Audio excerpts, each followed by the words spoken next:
Ned, in the classical solution to the so-called mind-body problem, what is the relationship of the mind to the body or the brain?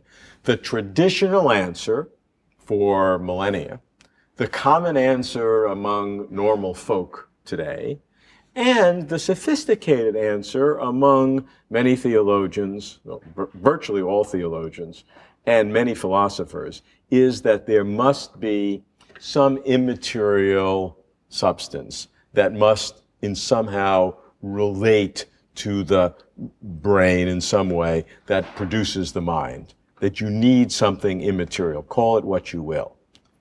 As a philosopher, how do you look upon that kind of explanation? Well, I think it's the explanation of despair. If you can't find anything material to explain what makes a person, you try out something immaterial. The soul is just a name for something we don't understand. So far, I'm holding out for things we can understand that fit into our picture of the physical world.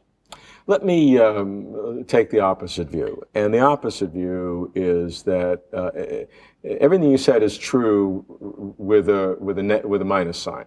That if you look at every religious tradition in human history, it was the absolute common perception among everyone that we have this immaterial self, that we are this material self, or that it's certainly a significant part of me. And it's only recently that when we've studied the brain, sure, we have the needs for this sort of thing in terms of sensory inputs, and it does a lot of things, a lot of correlations, but the essential self is still immaterial. And this is commonly believed by billions of people, and can so many people be wrong?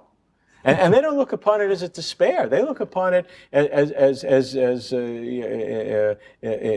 enlivening and exciting and future. And they look upon, reducing everything to a brain that's despair. You're the one providing the depression.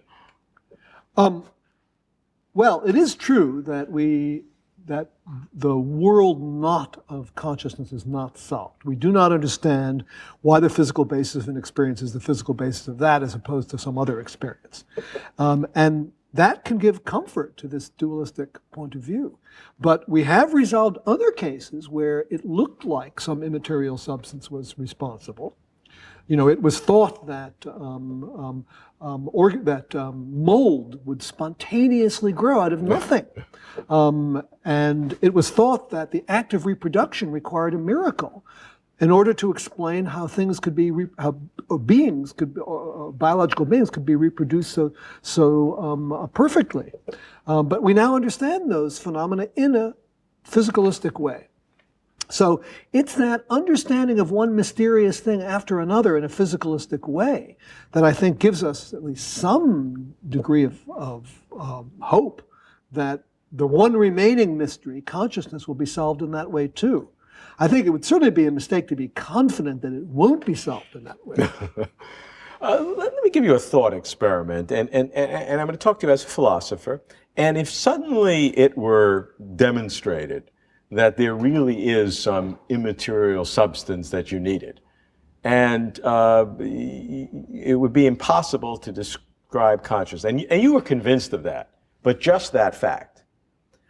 As a philosopher, what are the kinds of questions that you would then have to begin to ask to really understand what that meant? Okay, well, suppose that we find a bush that is burning and not being consumed. And we examine it very carefully, and we all agree that that's what's happening. It goes on and on. Nobody can ever understand it. Eventually, you have to think, well, okay, something supernatural is going on. Then what I would want to know is, what are the principles of that supernatural phenomenon? Is it something we can understand in a rational way that works in a way that makes sense and has works according to some laws? Maybe it's a form of nature that we haven't encountered yet. Does it work by, some kind of mysterious whim of a higher being, or does it actually have laws that it follows? So if there is something beyond the physical, the first question I would want to know is, does it have an organization that is something like the the physical, the level of organization of the physical, working in a law-like way. How about the ability of something that's immaterial to interact with something that's material? Sorry, of course that too. Maybe even more importantly, yeah. And how do you begin to think about that issue? Well, I think the issue of the laws of it are probably important. That is, the laws of the immaterial are important to understanding the interaction. But obviously, we'd have to look at those together. Well, because the only reflection of it you'd have would be its effect on the physical, so right, it begins to be very circular.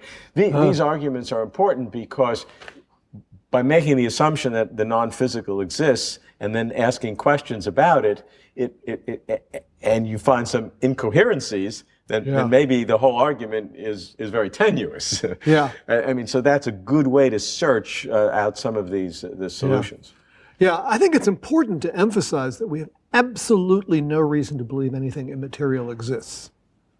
Well, whether I would agree with that or not, the majority of people do not agree with that, and they don't agree with that for a whole host of reasons, in terms of their own personal experience, their own religious belief, the historical tradition of their culture, and they would say, whether it's miracles or just experiences that are just clearly non-physical to them, and they would say this overwhelming body of traditional data is sufficient to swamp all of your technical scientific issues. But look, we're making inroads in explaining those things that seem mysterious. For example, most recently, it has been found what the out-of-body experience is in the brain, to the point where certain kind of brain stimulation is thought to be a reliable way of producing that out-of-body experience. So it's just a different kind, an unusual kind of experience, which, as far as we can see, is identical to, or at least subserved by, a brain process. So you would argue that all of the experiences that people have felt as religious or out-of-body experiences are ultimately derivable to some aspect of brain function. You're not minimizing it in terms of the person's life and all of that, but just looking at it as a philosopher and as a scientist, that by all of that being reduced to the brain, they're just expressions of the physical world, and really an illusion in terms of their representation of reality, even though to the person they may feel very real. Yes, I completely agree with that.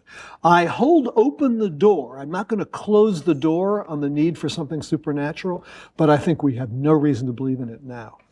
All the progress we've made in explaining what appears to be something supernatural in natural terms leads me to be optimistic that we can explain everything in naturalistic terms.